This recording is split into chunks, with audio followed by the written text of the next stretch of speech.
রাঙ্গামাটির লংগদ উপজেলার আটারকছড়া ইউনিয়নের করল্লাছড়ি এলাকায় মাইনী নদীর উপর নির্মিত সেতুটি আজও অকার্যকর।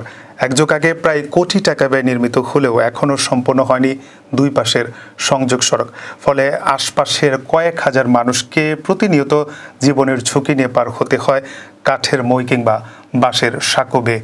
2012 সালে পার্বত্য জেলা পরিষদের তত্ত্বাবধানে সেতুটি নির্মাণের কাজ শেষ হলেও সংযোগ সড়ক তৈরিতে উদাসীনতা ও অনিয়মের অভিযোগ উঠেছে। স্থানীয়দের দাবি সমন্বয়হীনভাবে সেতুটি নির্মাণ করা হয়েছে, যার ফলে এটি মানুষের জন্য কোনো কাজে আসছে না। স্থানীয় বাসিন্দারা বলছেন, স্কুল কলেজগামী শিক্ষার্থী, বয়স্ক নাগরিক ও রোগীদের চলাচলে ভয়াবহ দুর্ভোগ পোহাতে হচ্ছে। গ্রীষ্মে খোলা মাঠে ঘুরে সেতুর ওপারে যেতে হয়, আর বর্ষায় ভরসা কেবল নৌকা। এর মধ্যে সাঁকো থেকে পড়ে গিয়ে আহত হওয়ার ঘটনা ঘটেছে বহুবার। স্থানীয় ইউনিয়ন পরিষদের চেয়ারম্যান অজয় চাকমা মিত্র বলেন, জেলা পরিষদ ও ঊর্ধ্বতন কর্তৃপক্ষের সঙ্গে কথা বলে সংযোগ সড়কের কাজ শেষ করার চেষ্টা করব।